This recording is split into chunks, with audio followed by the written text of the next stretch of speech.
എല്ലാവർക്കും നമസ്കാരം. ആകാശഗംഗയുടെ മറ്റൊരു വീഡിയോയിലേക്ക് എല്ലാവർക്കും സ്വാഗതം. 2025 ജൂലൈ മാസം മിഥുനക്കൂറിൽ വരുന്ന മകയിരത്തിൻ്റെ അവസാനത്തെ പകുതി ഭാഗം, തിരുവാതിര, അതുപോലെ പുണർദത്തിൻ്റെ ആദ്യത്തെ മുക്കാൽ ഭാഗം വരുന്ന നക്ഷത്രക്കാർക്ക് എന്തൊക്കെ ഫലങ്ങളാണ് ഉണ്ടാകുന്നത് എന്ന് നോക്കാം. മിഥുനം രാശിക്കാർക്ക് ജൂലൈയിൽ ശരാശരി ഫലങ്ങളൊക്കെ അനുഭവപ്പെടാൻ സാധ്യതയുണ്ട്. ജീവിതത്തിൻ്റെ ചില മേഖലകളിലൊക്കെ നിങ്ങൾക്ക് വെല്ലുവിളികളൊക്കെ നേരിടേണ്ടി വന്നേക്കാം. ഈ സമയത്ത് വ്യാഴം സമ്മിശ്ര ഫലങ്ങളോ അല്ലെങ്കിൽ കുറച്ചു ഫലങ്ങളോ ഒക്കെ കൊണ്ടുവന്നേക്കാവുന്നതാണ്. ആദ്യം തൊഴിൽ എങ്ങനെയുണ്ടെന്ന് നോക്കിയാൽ, നിങ്ങളുടെ ഔദ്യോഗിക ജീവിതത്തിൽ നിങ്ങൾ ഒരിക്കലും പ്രതീക്ഷിക്കാത്ത ചില ഫലങ്ങളൊക്കെ നിങ്ങൾക്ക് കാണാൻ കഴിയുന്നതാണ്. അതുപോലെ ജോലി സംബന്ധമായിട്ട് ധാരാളം യാത്രകളൊക്കെ ചെയ്യേണ്ടതായി വരുന്നതാണ്.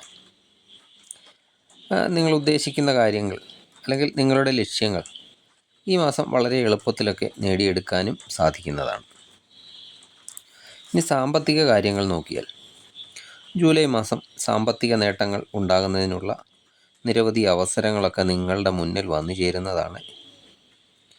ബിസിനസ്സൊക്കെ ചെയ്യുന്നവർക്കാണെങ്കിൽ ബിസിനസ്സിൽ നിന്ന് നിങ്ങൾ ഒരിക്കലും പ്രതീക്ഷിക്കുന്നതിലുപരി നല്ല നേട്ടങ്ങളൊക്കെ ഉണ്ടാക്കാൻ സാധിക്കുന്നതാണ്. ജോലിയൊക്കെ ഉള്ളവർക്ക് സഹപ്രവർത്തകരുടെയും അതുപോലെ തൊഴിൽദാതാവിൻ്റെയോ അല്ലെങ്കിൽ മേലുദ്യോഗസ്ഥരുടെയോ ഒക്കെ പ്രോത്സാഹനങ്ങളും അതുപോലെ എക്സ്ട്രാ സാമ്പത്തിക നേട്ടവും ഒക്കെ ലഭിക്കുന്ന ഒരു സമയം കൂടിയാണ്. ഇനി വിദ്യാർത്ഥികളുടെ കാര്യം നോക്കിയാൽ, വിദ്യാർത്ഥികൾക്ക് പഠനത്തിൽ അനുകൂലമായ ഫലങ്ങൾ ലഭിക്കും. എന്നാലും വിനോദത്തേക്കാൾ പഠനത്തിനൊക്കെ കൂടുതൽ ശ്രദ്ധ കൊടുക്കേണ്ടതാണ്.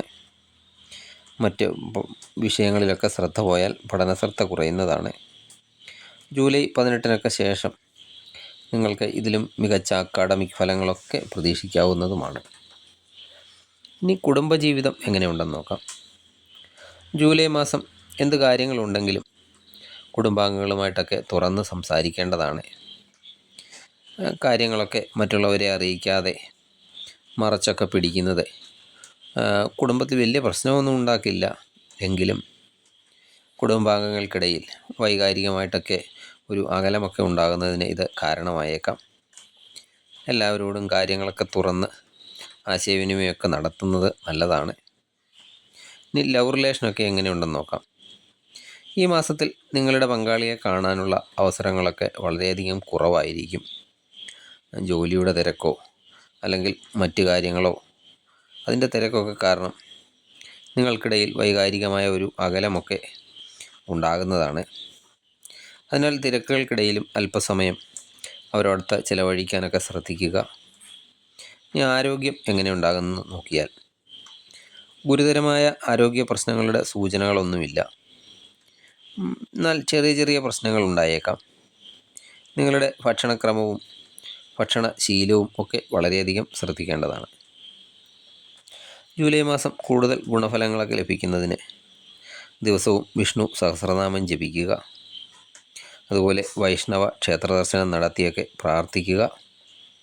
കർമ്മശനി കാലം ഒക്കെ ആയതിനാൽ ശനിയാഴ്ചകളിൽ ശനീശ്വരന് നീരാഞ്ജനം വഴിപാടൊക്കെ കഴിക്കുന്നത് നല്ലതാണ്. അതുപോലെ ശനീശ്വരന് എള്ളുതിരി വഴിപാട് കഴിക്കുന്നതും ഗുണം ചെയ്യുന്നതാണ്. അതുപോലെ ഏത് ക്ഷേത്ര ദർശനം നടത്തിയാലും സർപ്പങ്ങൾക്ക് മഞ്ഞൾപ്പൊടി വഴിപാടും കഴിക്കുക. നിങ്ങൾക്ക് ഈ വീഡിയോ ഇഷ്ടമായാൽ ലൈക്ക് ചെയ്യുക. സബ്സ്ക്രൈബ് ചെയ്യാതെ വീഡിയോ കാണുന്നവരാണെങ്കിൽ ദയവായി സബ്സ്ക്രൈബ് ചെയ്ത് കാണുക. മറ്റൊരു വീഡിയോയുമായി വീണ്ടും കാണാം. നന്ദി, നമസ്കാരം.